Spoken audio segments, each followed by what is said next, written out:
Hey guys, thanks for joining me for this video. This is going to address one of my most frequently asked hair questions, which is how can I get healthy hair? How can I at least give my hair the appearance of being healthy? So I'm going to give sort of two different categories of advice on this. One sort of to make your hair truly healthy, and then kind of another set of tips sort of to give your hair the appearance of being healthy in case you have made some mistakes in the past or maybe not done things quite the way you would have wanted to.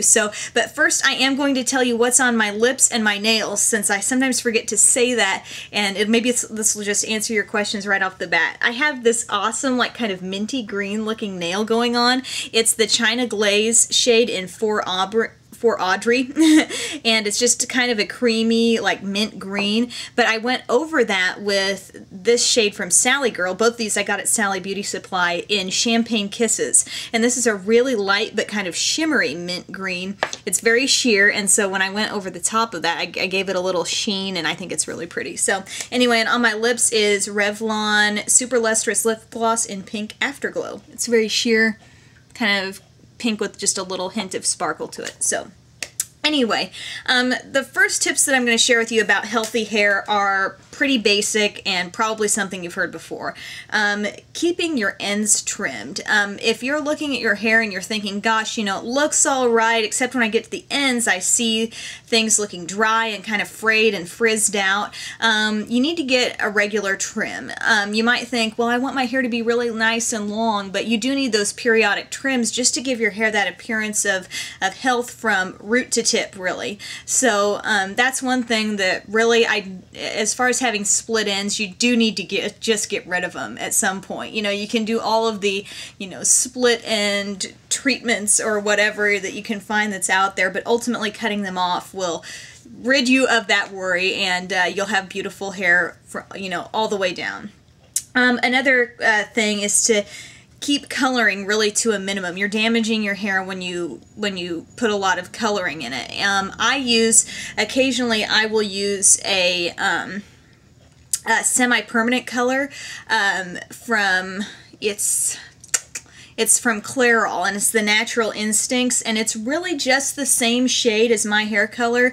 It's in the dark brown shade, and I'll put a link to the blog post I did all about this, you know, what the color is I use and stuff. But I wanted to use that because it's pretty much the exact same shade as my natural hair color, which I like, but it gave me a little more thickness. So there are certain extensive coloring that you can do, and some will damage your hair less than others. Those semi-permanent methods will be a little more gentle on your hair, so that might be something to think about. But like I said, maybe you've already been coloring your hair and that's something that you're just gonna do. You can still get healthy looking hair, so you'll see that through some of my tips here that I give later on. But less heat styling / blow drying. I'm not as huge into blow drying because I shower the night before, and that's a really good way to kind of eliminate that from your routine. I mean, I will sometimes just hit it with the blow dryer if I do have any dampness still in the morning, or just to kind of bring a little more life to the hair if you've been laying on it, you know, sleeping on it one way. So hitting it with the blow dryer real quick can kind of, you know, give it a little more oomph.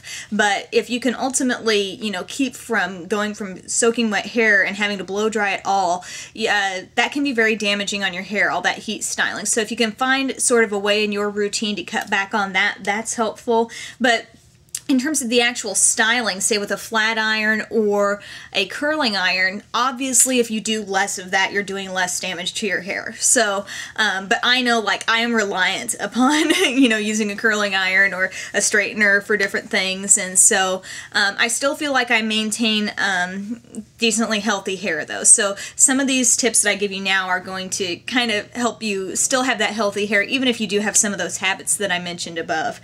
The first is using a deep conditioner, and now I'm going to suggest some products specifically. The Aussie 3-Minute Miracle.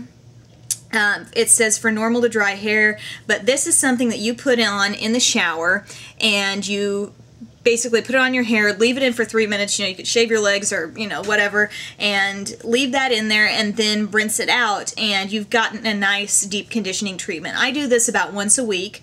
On a regular basis, I shampoo and condition my hair. I use the generic value products from Sally's for Matrix Amplify. So it's about half the price. You get them each, where you would pay $15 a piece, you're paying like $5, so that's awesome. But that's what I do regularly. So, and then one day a week I'll do this, and I'll keep it mainly on the length of my hair, like from here and down.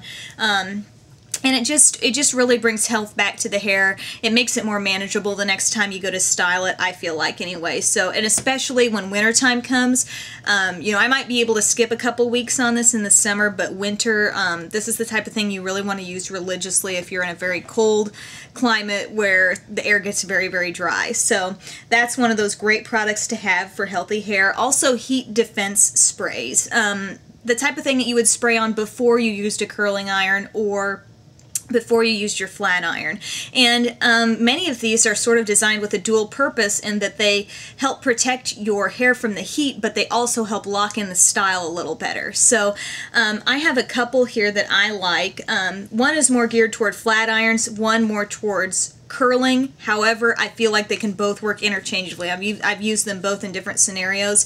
The Le Coupe hair care line, these are available at like Ulta. I've reviewed all of their thermal products before, but this spray is probably the one I use the most. I will use it, even though it says flat iron on there, I'll use this even when I curl or straighten, just to have something on my hair that is going to sort of protect the style and my hair itself. So that's a good one. If you don't have access to those products, the Tresemme line creates some good, I think they're called Thermal Creations, at least this one that I have. This might be a little older, I'm not sure, but I have something called Curl Activator Spray, so you could put that on before you use your curling iron. A lot of these do work interchangeably, curlers, straighteners, whatever, blow drying even, and it just, I feel like they help in locking in the style a little bit more too. Lastly, when you finish your look and you've done all the things above and you've tried to, you know, be really conscious of having healthy hair, a nice finishing touch can be to give your hair some shine. And this is kind of a fine line because nobody wants to have greasy looking hair, but you do want that nice sheen to it that makes it appear to not be dry and brittle. And I've run across a product that I really like, and it's from Tresemme. And it's called the No Frizz Ultralight Shine Spray. And this can be nice for taming those flyaways that you might have, you know, right in here where we all part our hair and then you've got those few little hairs sprouting up. But just 1 or 2 spritzes for me gives my hair shine, but it has a nice fresh scent, but it doesn't go overboard. There are also shine serums out there that might be a little bit heavy for some people who have fine hair like mine, but this spray I think could be a universally good thing for people who just want that little extra polish to their look, and it really can give your hair a look of health. So I hope you enjoyed these tips and will be able to implement some of these in your everyday strategy for healthier hair. Thank you to everybody who asked this question. Really pushed me to go ahead and do a video on it. I hope it helped. So thanks for watching, guys. Have a great day.